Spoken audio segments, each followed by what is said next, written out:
जब हम गलत रास्ते पर चलते हैं, जब हम मानते हैं कि हमने जो कुछ भी किया है वो गलत है, तो हम सहज रूप से परमेश्वर से भागना या छिपना चाहते हैं। अजीब बात है ना?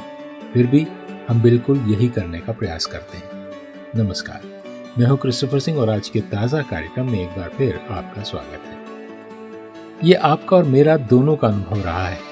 ये हम सब की सहज प्रतिक्रिया रही है और इसलिए हम जानते हैं कि गलतियों को छिपाना और फिर ये उम्मीद करना कि परमेश्वर उस पर ध्यान नहीं देंगे, केवल हमें बुरे से और अधिक बुराई की ओर ले जाता है।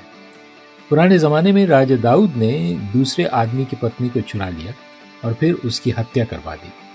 इजराइल के राजा ने एक ही झड़के में व्यभिचार और हत्या दोनों अपराध किए। उसने इसे छुपाने की कोशिश भी की और ये दिखाने की कोशिश की कि उसके पति की मृत्यु युद्ध में हुई थी। जो सच है, लेकिन केवल इसलिए क्योंकि दाऊद ने ऐसा होने की व्यवस्था की थी। फिर भी अपने महान परमेश्वर के कारण परमेश्वर ने भविष्यवक्ता नातान के माध्यम से दाऊद से बात की। तब राज्य दाऊद को अपनी गलती का एहसास हुआ और भजन संहिता 51 में उसकी पश्चाताप की प्रार्थना है। उनके बीच सब कुछ ठीक करने के लिए ईश्वर से की गई उसकी प्रार्थना। भजन संहिता 51 उसके 6 और 7 वचन में लिखा है, देख तू हृदय की सच्चाई से प्रसन्न होता है और मेरे मन ही में ज्ञान सिखाएगा। जूफा से मुझे शुद्ध कर तो मैं पवित्र हो जाऊंगा, मुझे धो और मैं हिम से भी अधिक श्वेत बनूंगा। यही दाऊद परमेश्वर को अपने हृदय में आमंत्रित करता है।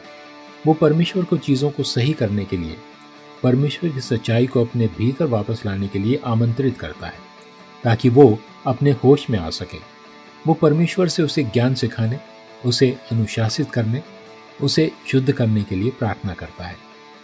जब हम पाप करते हैं तो हम स्वयं चीज़ों को ठीक नहीं कर सकते, केवल परमेश्वर ही ऐसा कर सकते हैं। आप अपने मन को उसकी बुद्धिमत्ता, उसके अनुशासन और उसकी क्षमा के प्रति खोलें और आपको रोकिए मत। परमेश्वर अपनी कृपा से आपके जीवन की गलत चीजों को सही कर सकता है। यह परमेश्वर का ताजा वचन है आज आप